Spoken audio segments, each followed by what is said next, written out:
اللہ کے نبی بیان فرماتے اے عائشہ جس کا حساب نامہ اعمال اوپن کر دے، جس سے سوال اللہ کر لے، جس بندے سے اللہ سوال کرے ایسا کیوں کیا، اے عائشہ اللہ کے کیوں کا جواب دینے کی پوری دنیا میں کسی کی مجال نہیں ہوگی اللہ کے کیوں کا جواب دے سکے۔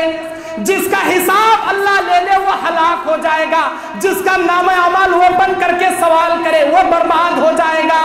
اسی لیے میں راتوں کے تہجد میں اللہ سے بھیک مانگتا ہوں، اللہم حاسبنی حسابا یسیرا، اے حساب لینے والے میرا حساب آسان سے لے لے۔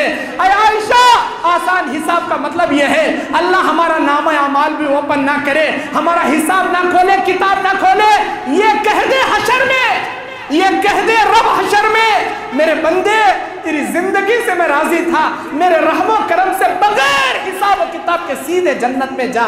اسے کہتے ہیں آسان حساب، اور میں اسی آسان حساب کی بھیک اللہ سے مانگتا ہوں تہجد کی نمازوں میں۔ ہم نے کبھی مانگا؟ ہم نے کبھی ایسی دعائیں کی؟ ہم نے کبھی آخرت میں آسان حساب کا سوال کیا؟ میرے بھائیوں ہمارے نبی کیسے تھے، ہم کیسے ہیں؟ ہمارے نبی معصوم عن الخطا، ہر گناہوں سے پاک، ہر غلطی سے پاک، ایک دن میں ایک بھی گناہ نہیں کرتے تھے، لیکن روزانہ 70 سے 100 مرتبہ استغفر اللہ و اتوب الیہ ضرور پڑھتے تھے۔ ایک دن میں ایک بھی گناہ ہمارے نبی نہیں کرتے تھے، لیکن روزانہ 70 سے 100 مرتبہ توبہ استغفار ضرور کرتے تھے۔ ہم لوگ ایک نمبر کے گنہگار، پاپی، ایک نمبر کے گناہوں میں ڈوبے ہوئے، خطاکار، گنہگار، بدکار، سیاکار، ایک مرتبہ بھی استغفر اللہ پڑھنے کی توفیق نہیں ہوتی ہم نہ۔ ایک دن میں صبح سے شام ہو جاتی استغفر اللہ و اتوب الیہ، اتنا بولنے کی بھی توفیق نہیں آتی ہم نہ۔ تجارت کرنے گئے، لیوا دیوی میں گڑبڑ، کسی کے ساتھ بات چیت کر رہی سخت لہجے میں، دل توڑ کر بات کرنا، آرام سے کرو جی، نرمی سے لیوا دیوا کرو جی۔ اللہ کے نبی صلی اللہ علیہ وسلم کہتے ہیں اے میرے امتیوں کیا تم جانتے ہو فلاں آدمی کو جو تمہارے درمیان زندگی گزارتا تھا، ابھی حال میں اس کا انتقال ہوا؟ ہاں اللہ کے نبی ہم اس آدمی کے بارے میں جانتے ہیں، صحیح مسلم شریف کی روایت۔ اللہ کے نبی کہتے ہیں اس آدمی کو اللہ تعالیٰ بغیر حساب و کتاب کے ڈائریکٹ جنت میں داخل کیا۔ اللہ اکبر، ہے اللہ کے نبی اس کی ایسی کیا فضیلت، کیا وجہ سے انہیں ڈائریکٹ جنت میں گیا؟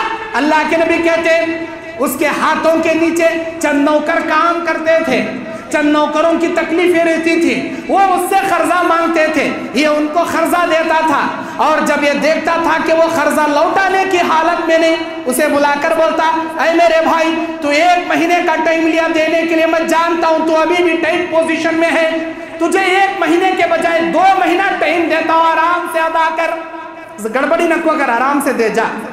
اب انہیں مہلت پہ مہلت دیتا تھا، اے میرے نوکر، اے میرے غلام، اے میرے فلاں بھائی، تم تکلیف میں ہو، تمہارے گھر میں ابھی بھی تنگ دستی ہے، کیا بھی ٹینشن لے انہوں کو، 2 مہینے میں دینے نہیں ہو رہا، 3 مہینے میں دیو، یہ ہفتے میں دینے نہیں ہو رہا، اگلے ہفتے میں دیو، مہلت پہ مہلت دیتا۔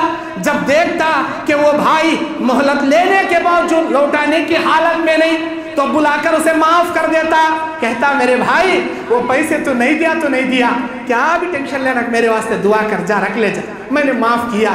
اللہ کے پاس جب یہ مر کر گیا، اللہ نے کہا میرے بندے کسی کو مہلت دینا، کسی کو معاف کرنا یہ میری صفت ہے، یہ میری صفت ہے۔